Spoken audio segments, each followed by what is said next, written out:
Hello, everyone, and welcome to the Live Magic Q&A tea party. Well, iced coffee party because it's bloody hot today. Oh my God, it's so hot today. Live Magic Q&A. Well, we spill the tea, but we drink iced coffee here at the Live Magic Q&A. We meet every Sunday on Zoom at 5 p.m. Pacific, 6 p.m. Mountain Time, 7 p.m. Central Time, and 8 p.m. Eastern Time. This is a free Zoom meeting that you can come, free Zoom webinar. You can come and join us. Each Sunday we do it. We have special guests often. Today, our guest, James Devine, isn't with us. He's on a family emergency, but I'm here to answer your questions, and we're going to have an amazing time today.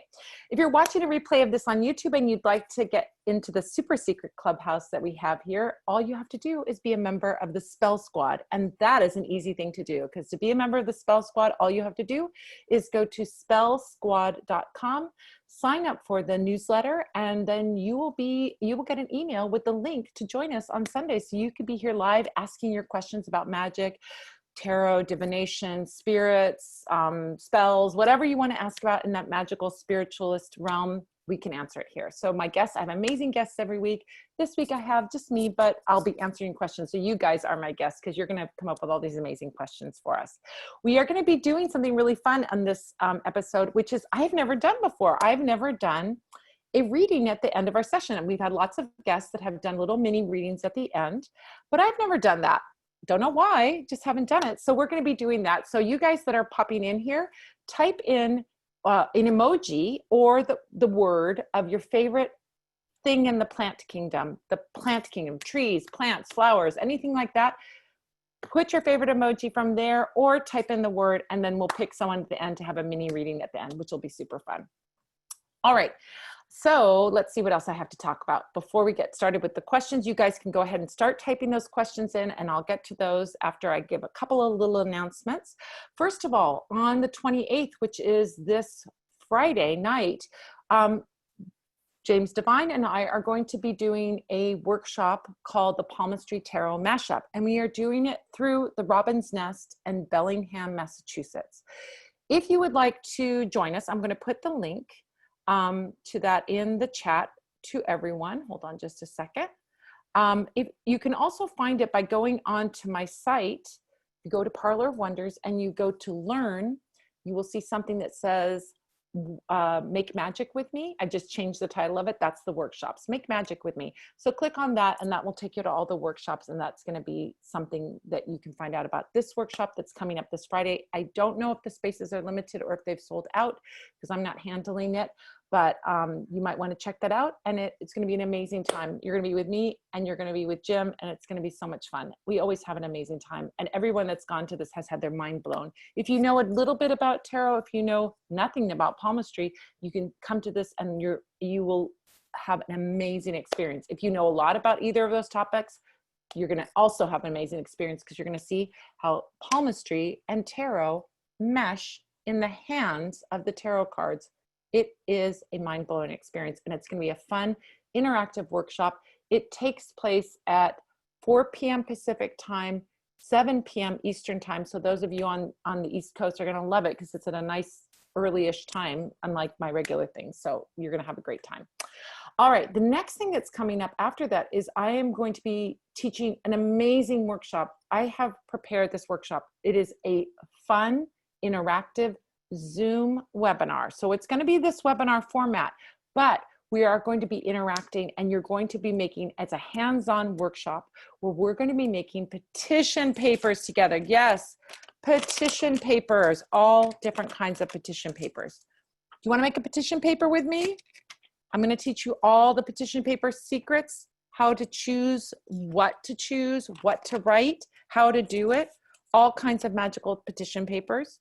So you will not want to miss this. It is a one-time only live workshop. There will be a recording, and it's possible that I will put that recording out as a recorded workshop. But if you want it live and you want to do it interactively and you want to ask questions, now is your one and only opportunity. I'll be doing more workshops, but not this workshop. I'm not going to repeat this workshop again. So if you want to do it, make sure you sign up. The spaces for this one are limited. And if you get to the end, I will start taking a waiting list, but I always feel very sad when I take a waiting list for something and people don't get in. So Don't wait to the last minute to sign up for this workshop. Make sure you sign up now so you get your place reserved. Even if you can't make the workshop, but you'd like to have the video afterwards, we will be sending the video to everyone. So if you can't make the whole workshop, it's a 90-minute workshop. If you can't make the whole workshop, don't worry, we'll have a video for you, okay? And then you can watch it at your own pace. If you go to the workshop and you want to review it, you'll have that video also to review. So it's going to be an amazing time. We're going to make petitions, papers together. You're going to be at home. I'm going to be here, and we're going to be doing this, and it's going to be a blast. All my workshops are super fun. They're very interactive and very fun because you get to do things. And so I know you're going to have an amazing time. So for those of you that have already signed up, I'm excited that you're going to be there. And if you haven't signed up, please do so soon so that we don't have to put you on the waiting list, because I always feel so bad people begging to get in and I don't have any more space because there are a limited number of spaces. All right. What else do I have to talk about? I think that's it for now. Yes, that's it for now. We've got some other workshops coming up in October. So the first Sunday of every month, instead of having the live Q&A, that's when the workshop is. So that workshop that's coming up, we have the one on Friday that's not directly through me, that's through the Robin's Nest. That's August 28th. It's at 4 p.m. Pacific, 7 p.m. Eastern time. The ones that are going to be on the first Sunday workshop, the first one is going to be September 6th. That's the Powerful Petition Paper Workshop. And that is going to be at 5 p.m. Pacific and 8 p.m. Eastern time. It's about an hour and a half long.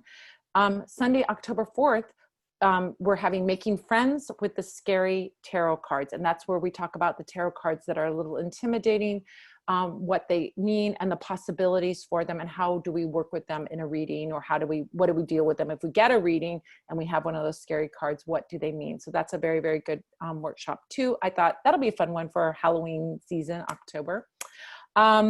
Sunday, November 1st is the third one that's in our lineup right now. And that is started with candle spells. I might change the name of it, but it's a beginning candle spell workshop. My book will be out by then. My book is coming out October 8th. Pre-order my book, please. It's called The Book of Candle Magic. It's an amazing, amazing book. We're going to be having a party in the beginning of October, probably October 5th, 6th, 7th, 8th, or maybe just October 8th. I haven't decided yet, but we're going to have some fun that first week of October, because October 8th is the release date of the book. And I would love for you to join me for those parties, but I'll have more information about that next week. Alrighty, so I think that takes care of all the business. So let me look at the questions. So start typing in your questions. I'll get to as many questions as I can, and as we get to the top of the hour, I'll do a little mini reading for someone. I'll pick a number, and then we'll do a mini reading. It'll be fun. All right, so Jasmine has a question.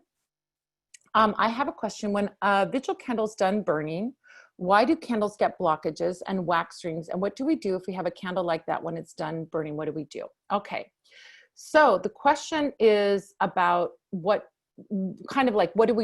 basically you're asking, how do we do a candle reading on a glass vigil candle? So there's two kinds of candle readings. I actually discussed this in depth, and I give you all the breakdown of what each thing means on a ceromancy, capnomancy, or pyromancy. All right. So let's understand those three words. Ceromancy is wax reading. Pyromancy is flame reading. And capnomancy is smoke or soot reading, okay? So the two things that you do after a candle's done, you can't read the flame you read while the candle is burning, but the two things you can read after a candle spell is done are the wax reading, and in the case of a glass candle, the soot or smoke reading. So I think of those things as being two realms that come together, but they're kind of two separate realms. Wax in a candle will indicate material world issues, right? Good or bad, material world issues. Smoke will represent spiritual issues, right? So when we look at a glass vigil candle holder, there are two things that we're looking at the end. We're looking to see, is there wax left over, and how much wax is left over? And is there smoke? What color is that smoke? How strong is the soot, and how far down it goes on the glass? So wax reading, which is what you're asking, wax rings, when it's done burning, what do? We look at those things. Those are things that are going to give us feedback about the situation. It's like you're doing a spell and then you get a reading out of the spell by how the candle burned, right? It's another aspect. Do you have to read a candle when you're done? No, you do not have to. If you want to burn a candle for a spell and you don't really want to consider the wax or the smoke or anything else, that's fine.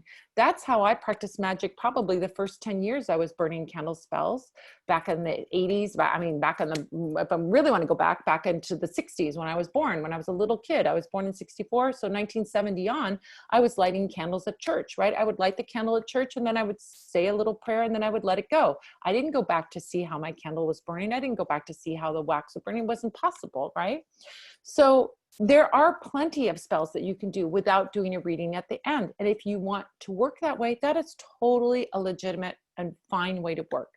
But a lot of people like to see how their spell is doing. What is the situation? How the situation is going?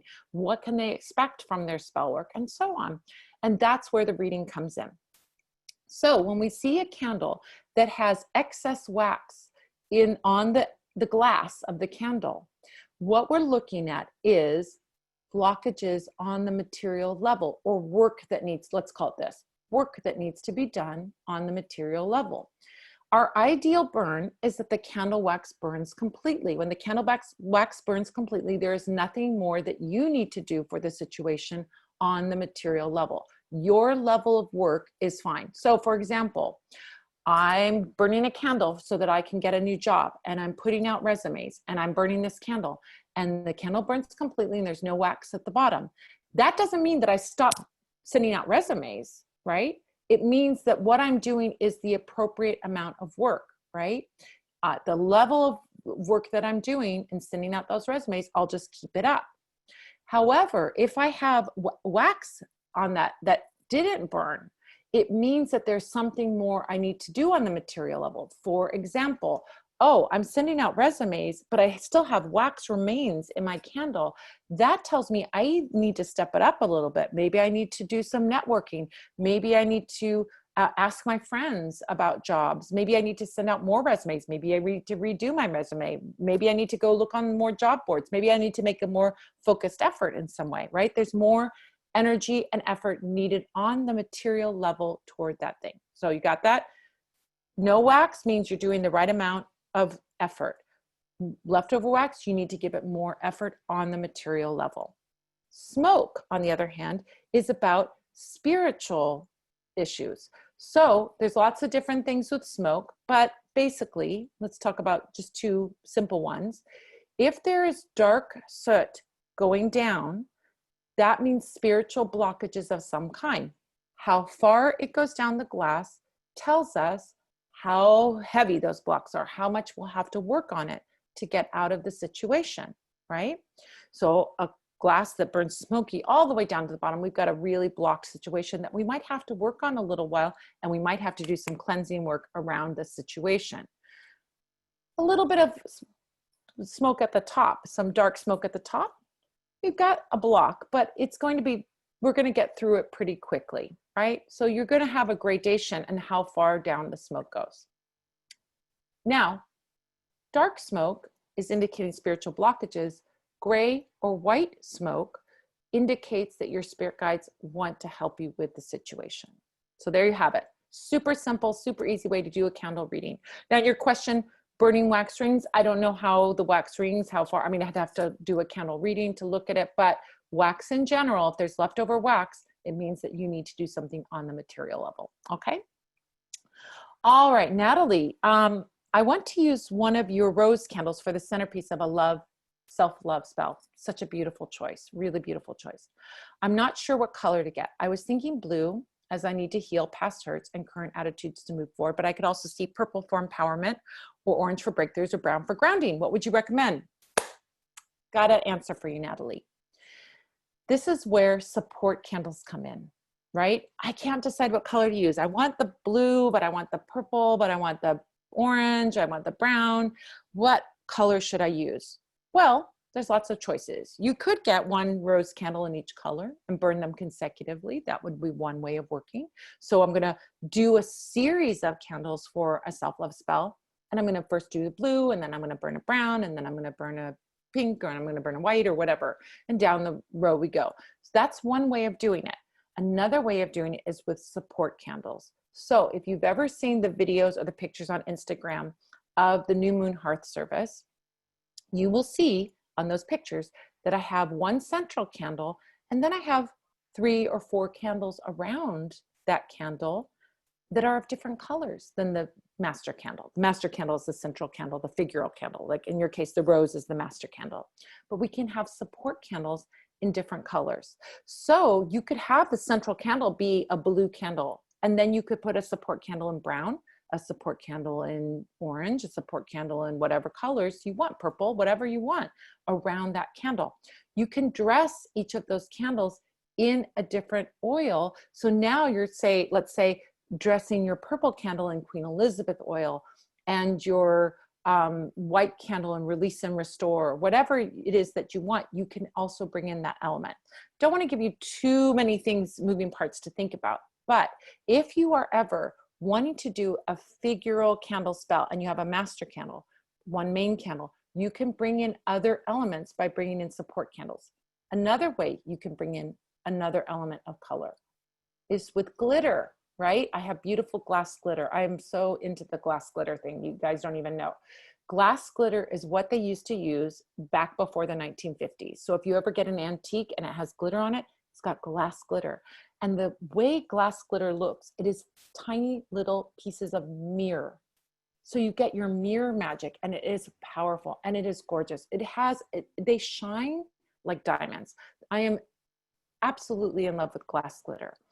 Now, the other thing about glass glitter that I really love, it is safe for the environment. It is not something that is a microplastic that's polluting our waters, our fish, our sea life, our ground. It's not a pollutant. Glass is silica. It's like sand. It's made from sand. It's like sand. It's all natural. So when it goes out into the ocean, it's just like sand. It's no big deal. So we're not hurting the environment. And those, we think about that glitter, oh, it's just a little piece of glitter. What's the big deal? But glitter upon glitter upon glitter, all that plastic, all those microplastics go through our sewage system, and they seep out and they get into our waterways. So we don't want to make any more pollution. So check out on my site under, if you go under magical tools, you'll find the glitter that we have, and it's glass glitter, and it is amazing. So if you see the most recent last couple of months, I'm using glass glitter, you'll see how beautiful it looks on those New Moon Heart Service candle spells. Anyway, you can bring in a different color of glitter. I went on a little tangent there because I'm obsessed with glass glitter. You can bring in another color with the glitter, and you can add that color element to your candle spell. So for example, if you wanted to bring in empowerment with the purple, but you wanted to do the healing with the blue, you could do a blue candle and put purple glitter on it, or vice versa, purple candle and put blue glitter on it. And that way you could bring 2 colors into one candle, a single candle spell, if you don't want to bring in support candles. So there's another way you can do it. So there's lots of ways that you can bring in color and the element of color and have that support your magic and give it a little bit of a push in that direction toward those things that you are wanting, support for those things that you are wanting. All right, so let's see.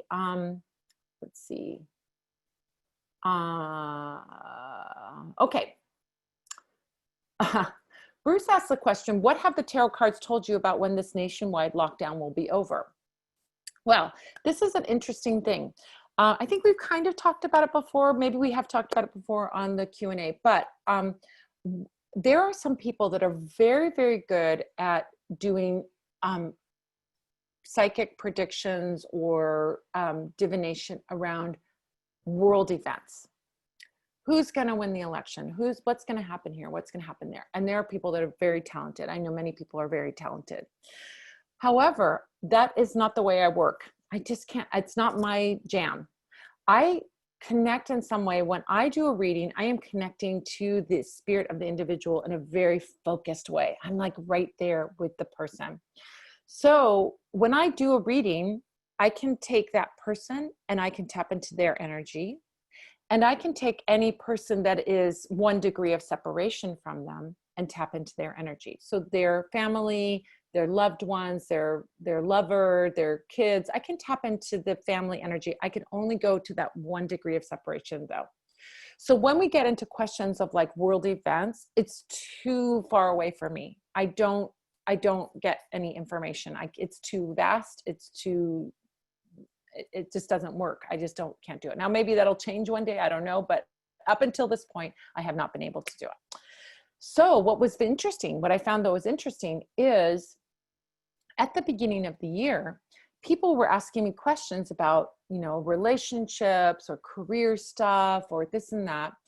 And I was seeing in retrospect, I didn't see it at the time, but in retrospect, I look back and I go, wow, I had a lot of readings during those times where I kept getting the message that things were going to be very slow.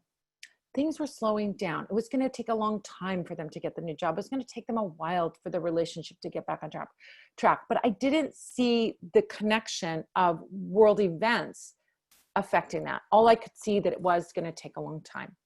So I suppose that on some level, I could see that, but I'm only seeing how it affects the individual.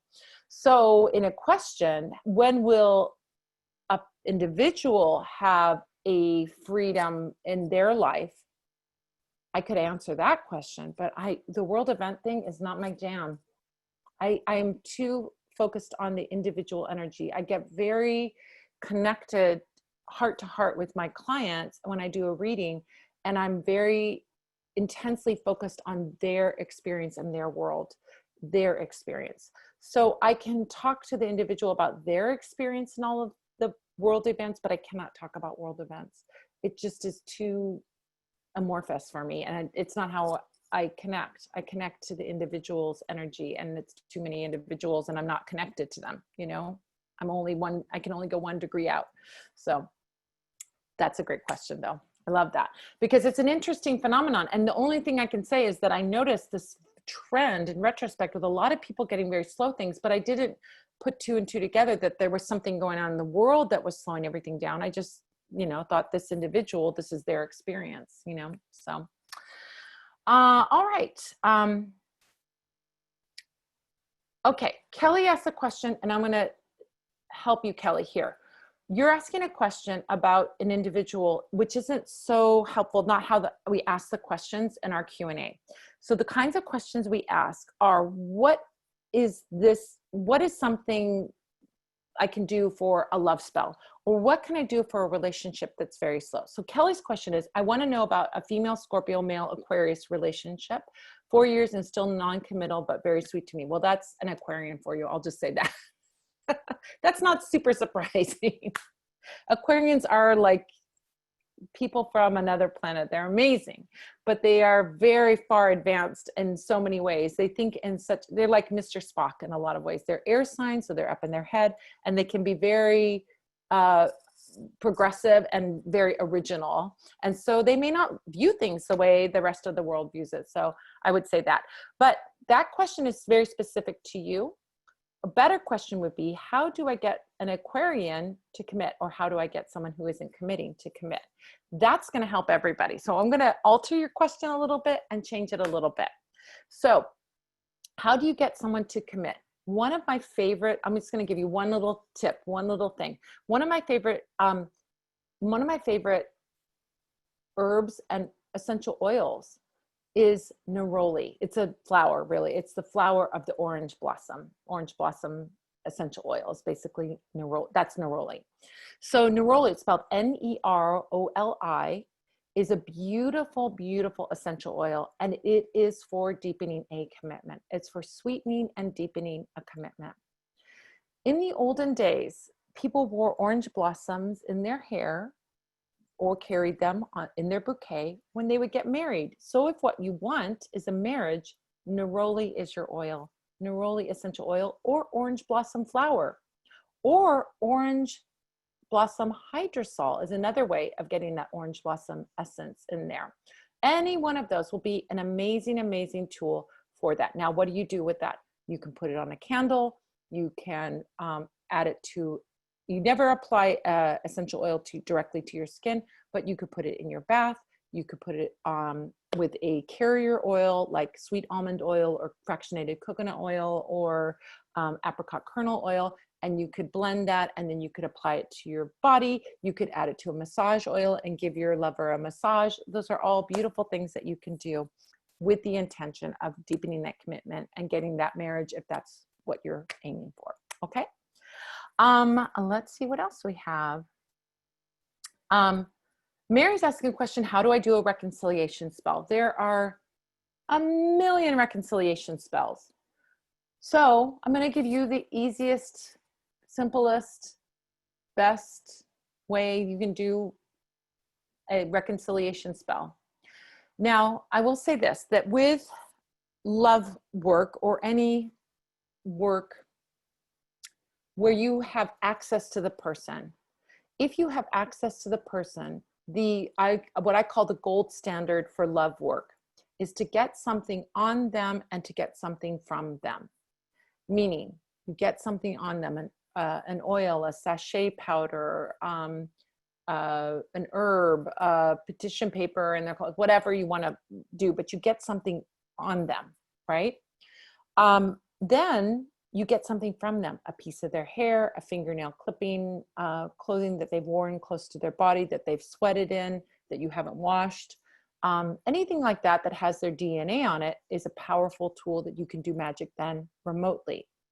But if you don't have access to them, because sometimes in reconciliation, we don't have access to the other person, then what I recommend is that you do a candle, a sweet reconciliation vigil candle. Easiest thing in the world, sweet reconciliation candle, it's ready to go.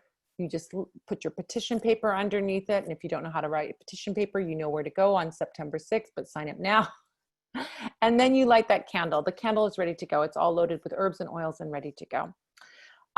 If you have access to them, then you get sweet reconciliation oil. You put a few drops on your hands and you put that oil on something that they will touch. A doorknob, a car door handle, a drawer pull, something that they're going to touch. You don't put a lot on because you don't want it to feel greasy. You just put it on your hands and you touch the doorknob and you say an intention that, you know, Susie Smith, John Jones, whoever it is, wants to come back to me, wants to reconcile with me. Okay, so sweet reconciliation candle or sweet reconciliation oil, right? Those are the easiest thing. Let's see. Okay, so Murphy asks, just collected some graveyard dirt. What are some recommendations you have to prepare to work with it? Graveyard dirt. You are working with spirit work when you are working with graveyard dirt. Now, I don't know, it doesn't say in your question if you collected the graveyard dirt or, oh, you collected it. So just collected some graveyard dirt. Okay, so kind of depends on whose graveyard dirt you collected. So there's all kinds of different ways of working with graveyard dirt. For example, I have graveyard dirt from my mother's grave because my mother cares about me, loves me. This is a way that I can work very closely with her spirit, to affect some positive change. Just because she's my mom and she loves me, this is going to give her energy, her connection to her, to whatever spell work I do. Now I can sprinkle that around a candle. I can add it to a mojo bag. I can sprinkle it around my property. I can do all kinds of things with that because it is, but it's going to bring the energy, the loving energy of my mother. Now, if you're getting graveyard dirt from a famous person, for example, in LA, we've got lots of graveyards around with old movie stars, music singers and performers and all kinds of people around here and famous people, right? So you can go get graveyard dirt from one of those people's graves in linking their talent to whatever spell. So for example, let's say you wanted to write a book and you wanted the help of a spirit of a writer to help you write that book. Then you go find a writer in your local graveyard, somebody who may be famous. You know, you can do Find a Grave, I think, you know, is a great resource. So you can look for, you know, think about the graveyards near who's famous in the graveyards. I'm sure there's lots of resources that you can do that. And then find a writer in that grave and take some graveyard dirt. And then you might want to keep it next to your computer when you're working, or you might want to add it to a candle that you're working on to have success as a writer. So you can find someone that's had success in that area, that field that you want success in, and use it in that way. You can also use people that I don't do this because that's not how I work with spirits. Like, I'm not a dominating force. I'm a cooperative force when I work with my spirits. I don't really like to dominate, but some people do like to dominate their spirits and they like to get in there that way. And I'm not going to judge if that's the way you work. So in dominating a spirit, you can get, for example, the graveyard dirt from a criminal and you can use that dirt to do work, let's say, to protect you, to harm somebody else. But it's also kind of a thing that I feel like I don't mess with it. It's not something, it's not my jam. So your mileage may vary is all I have to say about that. Sometimes people also like to take the graveyard dirt of an infant or a child because they want that innocence energy. They want that pure spirit of an innocent child. And so they might want to work in that way for some reason. Maybe they want to have some protection, or they want to have some cleansing work or something like that. So it kind of depends what grave you got it from and who that person was. And that's the spirit that you're working with. Some people also will say they'll do a thing where they'll throw, for example, something in the graveyard, and wherever like that lands, that's the grave that they work with. So they kind of let the spirit tell them who wants to work with me. You're kind of going into a graveyard and saying, who wants to work with me? And you throw something, and wherever it lands, that's the spirit that wants to work with you. So that's another way of working. Again, not a way that I work, but that's another legitimate way of working with graveyard dirt. So I think the preparation is really determining who you're working with and what spirit you're working with, because you're taking their essence. Did you do an exchange when you bought the graveyard? Did you leave something, a gift for them in exchange for them working for you, and so on? And then I'm much more of a cooperative person when I do my work with spirits. I invite them, I work with them, but I don't dominate them, and I don't force them to do things, and I don't do sacrifices or things on graves, all that stuff. That's not me. All right. Let's see. All the cute plants. I love it, you guys. All right. So another question. Oh, you already asked that one. We answered that one, Jasmine. Okay. Okay. Carmen asks, I heard sugar for love spells is effective, but the spell doesn't last long. Is this true? I have not heard that. So there's all kinds of weird rumors that go around in the magical world. It's kind of funny. Like if you've been doing it for a really long time, like I have, you see these weird things that like were never a thing before, all of a sudden cropping up. For example, I'll give you a couple examples just in the last few years. I mean, this is like a kind of weird thing. One of them is Mercury retrograde. People never used to freak out about Mercury retrograde. You kind of went like, okay, so my electronics are going to go a little wacky, and I might have some challenges in communication. And I definitely probably don't want to be signing any new contracts or anything during Mercury retrograde. But in the last like 5 years, people started freaking out. Like Mercury retrograde was like Chicken Little, the sky is falling and you have to do all this, protection work and all this stuff. And it's not what Mercury retrograde is about. So that's one example. Another example is that I've seen even in the last couple of years, honey jars for money. So the way I was taught has always been that a honey jar is work that you do on relationships. Now you can work on a relationship with a lover, you can work on a family member, you can work on a neighbor, you can work on a boss, you can work on a judge, you can work on anybody. It doesn't necessarily mean romantic, but you are sweetening a person toward you and you want them to feel good feelings towards you, right? So whether it's a jury or a judge or a boss or a client or whatever, you want them to feel good feelings toward you. So you burn the honey jar for that outcome. All of a sudden, in the last like 2 years, people are burning honey jars for money. And I'm like, I don't get it. You're sweetening the money towards you. You're wanting the money to think you're sweet. I don't think of money as an entity and a spirit like, it has a energy, but it's not a spirit like a person. And I have never heard of that. So there's all kinds of things that crop up. They become trendy and they become, I don't know. It seems a little funny. So I have never heard of sugar for a love spell not lasting. That is news to me. So that has not been my experience. That has not been my experience in decades and decades of working with sugar in spells to sweeten. I've never had the experience of it not lasting a long time.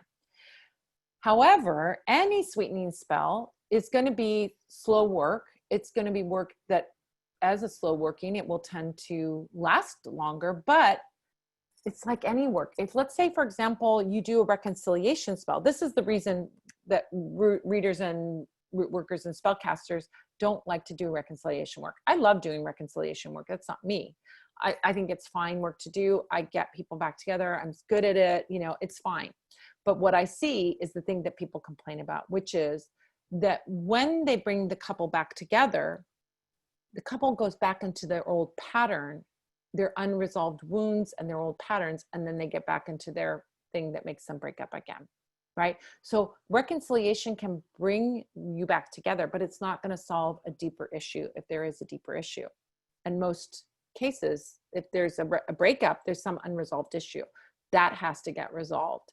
That has to be healed. That's why I recommend doing a lot of healing work and all of that stuff before we even do a reconciliation or a come to me. If you're working with somebody that you already know, or there's some issue already there may be some underlying stuff. So sometimes people will come to me for a reading, and they'll say, I want to do a come to me spell. And I look at the reading, I'm like, you got some work to do before you can even get to that stage of the come to me spell. Unresolved wounds, other relationships, past experiences, old baggage that you need to work on. So people may be doing with not a lot of, this is what I'm sussing out here. Somebody's doing sugar spells. They don't have a lot of experience. They do a sugar spell. They get back together with that person, and then it doesn't last, and they blame the sugar spell for not lasting. They're not looking at, oh, well, there was this unresolved issue because this person had someone that cheated on them, and so now they think everybody's a cheater, and they're looking through that lens, and we need to heal that before we do the sugar spell. That's what I'm suspecting has happened, but they are blaming the sugar. So just my 2 cents. I've never heard of a sugar spell being non-long lasting. However, I have heard of many reconciliation spells being non-long lasting, not because of the spell work. The spell work is meant to bring you together. Spell work is meant to sweeten that person towards you. But if you're not dealing with any underlying issues, you're going to have that same pattern repeating again. So you got to deal with that stuff first. My recommendation. All right. Let's see. Okay. All right, so let's see, got lots of people like roses, it looks like. Karen is asking what faint lines and hands mean. That's a great question for when James comes here, when Jim is in the show, because he's the palmist. He's not here. And he's more knowledgeable about palmistry. I took a few classes with him. I know a little bit, but I'll let him answer that one when he's here. Okay, Hetz has a question. What do you recommend to ease family tensions of family members that do not live with me? What oils, candles do you recommend to ease family tensions, even though I do not live with them?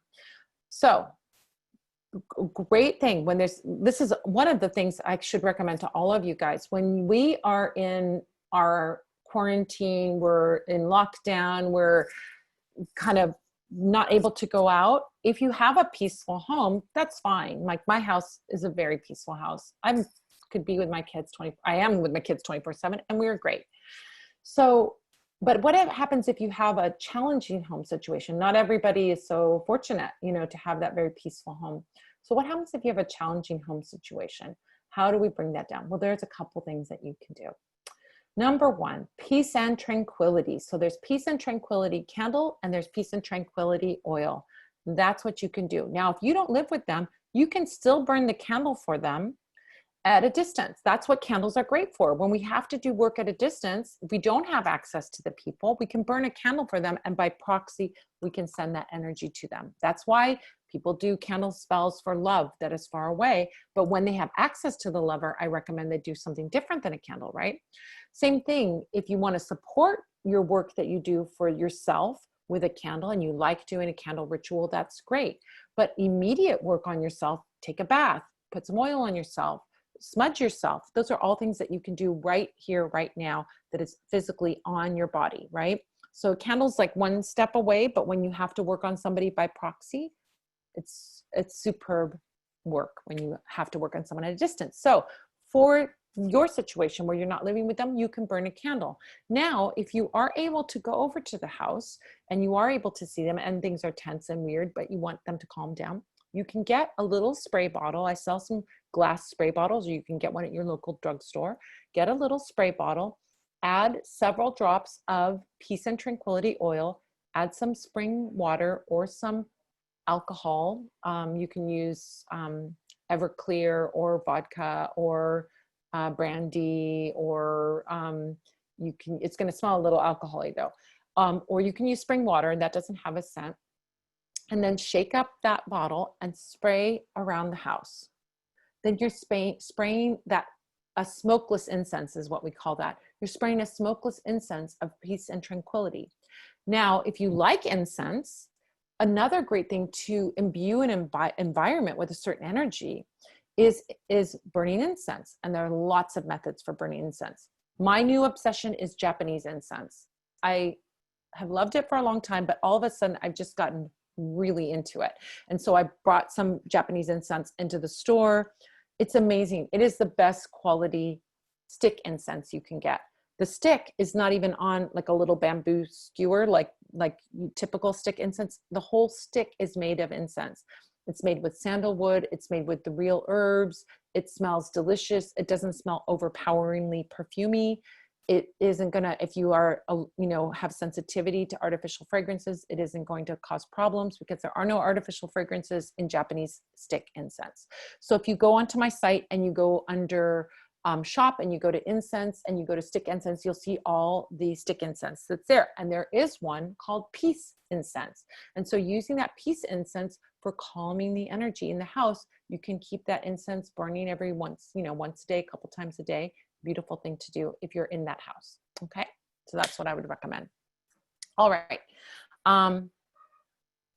Okay. So Ruben has a question. I asked you about the phallus candle. So there's phallus and vulva candles on my site. Can you tell me if it can be used as a substitute or in conjunction with a come to me spell? I said to Ruben asked me this on Instagram DM. I said, bring that over to the live Q&A because it's such a good question. I want everyone to hear this. Yes, a phallus candle or a vulva candle can be used for bringing a relationship, a sexual relationship together, right? So let's talk about come to me spells as a whole, and then we'll talk about working with a phallus or vulva candle. So if you want to bring a come to me spell, the come to me spell in general is not necessarily a romantic spell. Now you can use a red candle for passion and sexuality, pink candle for romance. You could also use blue candles for healing a broken relationship. And it doesn't have to be a romantic relationship, right? You can do a come to me candle for anything. Like if you want your kid, you're estranged from your child and you want your child to come back, or you can even do non-human things. Like you could have a job come to you, or luck come to you, or anything come to you. Like it's, what do you want to come to you? And so there's a candle representing you and candle representing the thing that you want to come to you, or you two meet together in the middle, or you move to the thing, right? So all kinds of things. You could use a pyramid candle, you could use a treasure chest, you could use a 4-leaf clover, you could use whatever, there's all kinds of things that you can use. So that's how you do a come to me spell. So a come to me spell, we think of it as a romantic spell, but it's much more adaptable than that. It's just, that's what most people use it for. However, what if you want a really hot, sexy relationship? You just want sex. You really want like that to be the primary thing in a relationship. Then a phallus or a vulva candle can be used to bring two people together. So if you wanted, let's say, you could use 2 phalluses, 2 vulvas, a phallus and vulva, however you want to do it to bring, and you could even use multiples. Let's say you want to have multiple sex partners. You want to have a crazy orgy. I don't know. You could use multiple candles coming toward you, or you and the candles moving together. I mean, you can imagine it could be a really intricate thing, but you could all be moving together toward the center, right? So that would be a great candle spell. Now I would recommend, because if you want a passion, if you want sex, you want a passionate sex, you want to get a red phallus candle.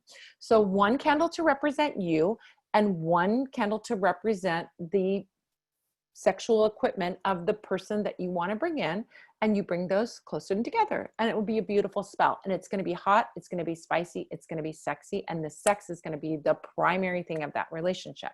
I have done spells for people where we've done that. I've done spells for people where we brought in multiple partners, all kinds of things, you know. So if your emphasis is on having, you know, amazing sex, and that's your primary goal, that's a perfect candle to do. So, but I would recommend getting it in red because you want it to be hot and sexy and spicy. Now, if you want to have it be, I mean, I guess you could say, I want it to be sweet, I want it to be sexy, but I also want it to be sweet. You could tone that down a little bit with or amplify the heart emotions by bringing in a pink candle. So that would be the other thing that you could do. Okay.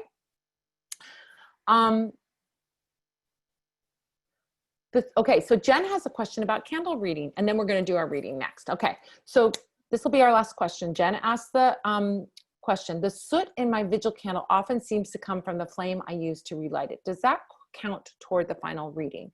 If you know the origin of the soot, if it is coming because you piled on tons of herbs, or you are using a match and the match is causing it, I would take that into consideration, knowing that there is a physical realm reason for that. And so I wouldn't put too much stock in reading that information. So if you're using a match and the match is causing little spots of soot as you go along, then that's, you know, that's fine. You know where it came from. It's not a feedback. It doesn't count.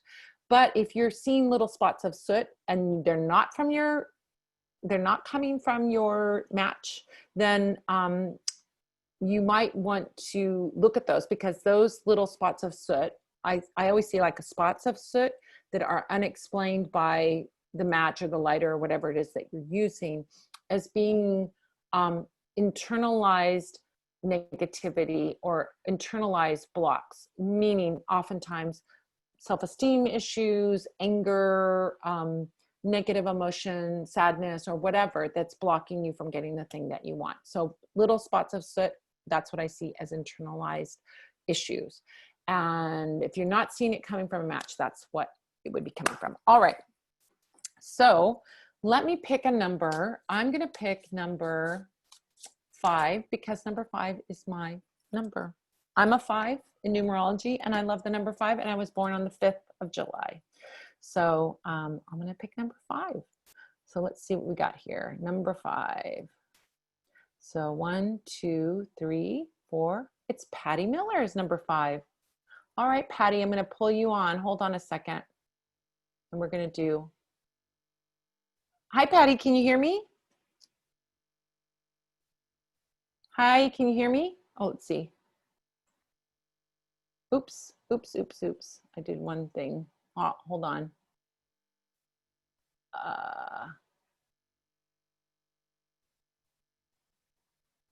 Let's see. Okay, Patty. I've got your microphone turned on. You might want to look and see if you're muted down below or on your screen. If you're on a computer, it'll be down below. And let's see if we can get you to talk or type. You can type if you want. Oh, you have issues with the mic. Okay, so go ahead. I'm going to take you off the mic, but go ahead and type your questions. Okay, no worries. Just type your question in chat. And I will shuffle the cards while I do that. So quick question, or if you want to pick a topic could be, for example, career, relationship, health, money, family, love, whatever. You can just pick one word topic and I can do a reading about that, or you can ask a question if you have a question, okay? And you can just do that in the chat. So you guys, next week, while she's doing that, I'm going to tell you about next week. Next week, our guest is going to be Romy Bowe. She was here before. You guys loved her. She's the one that does the life activations, and she works with the I want to say the Starship Enterprise, but that is definitely not right. She works with the Galactic Federation. That's what it is. She works with the Galactic Federation and she does life activation work, and she'll be back on and we'll be talking with her. She's amazing. I cannot tell you how much that like life activation work, it opened up so much for me and I loved it so much. And I just love sharing it with you. So she's going to be back next week. All right. And so that will be our guest next week, which will be very, very fun. And we can ask all kinds of questions about all the Galactic Federation stuff, which I love. I'm fascinated with that stuff. All right. So Patty asked the question, I have a few projects coming up and would like to know if they will come to fruition with success. Okay. Let's see what we see.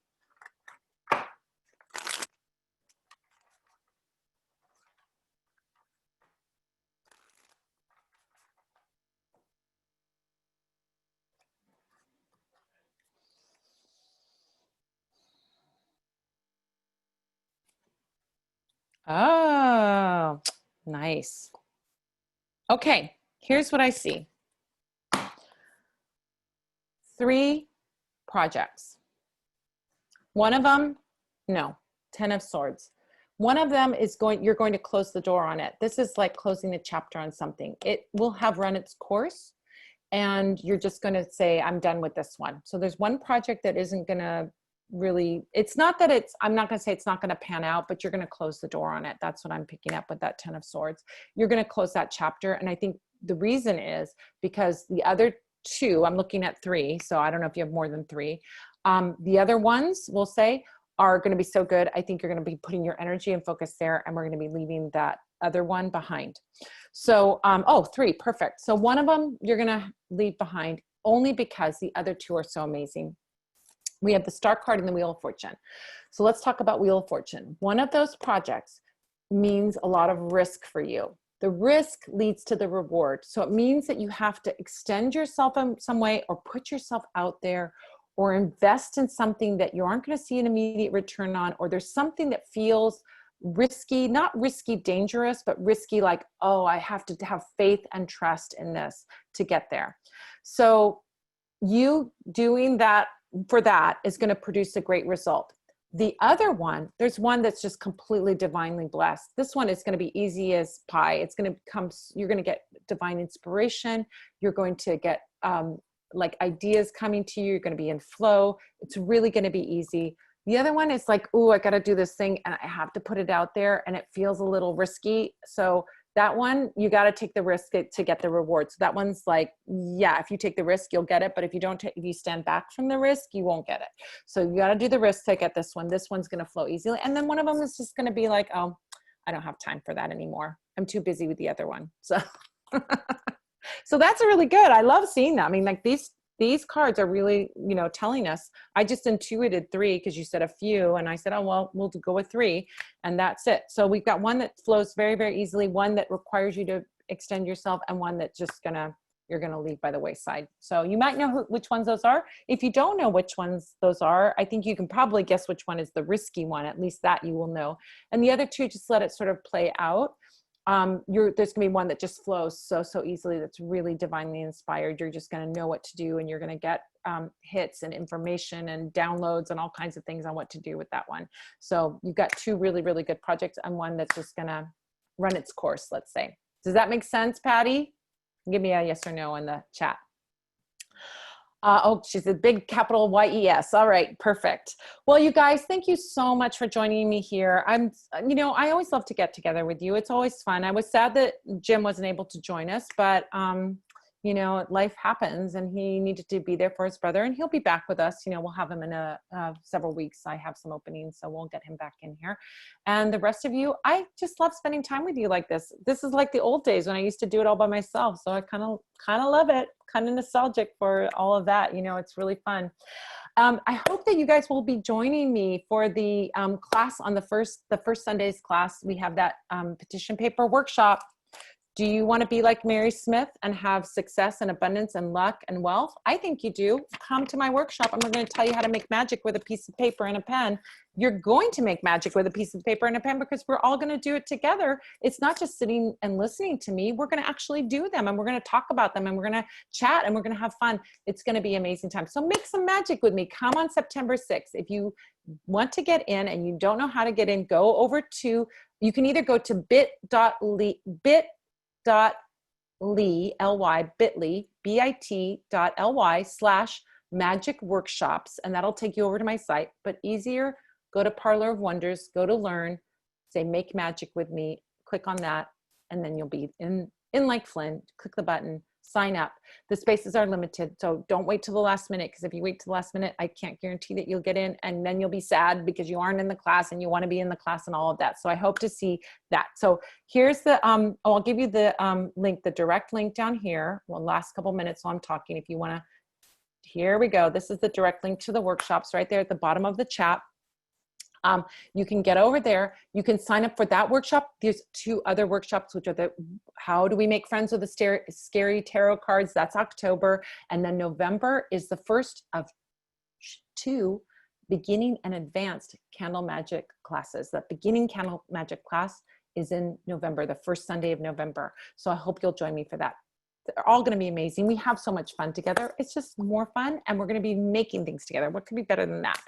All right, you guys, have a beautiful, beautiful week. We'll see you next week. Romy Bo is my guest, and I send you lots of love, lots of light, lots of blessings, and I can't wait to see you again. And yeah, sign up for that class so we can have fun together, okay? Talk to you soon, you guys. Have a great, great week, and we'll see you on Sunday. Bye-bye.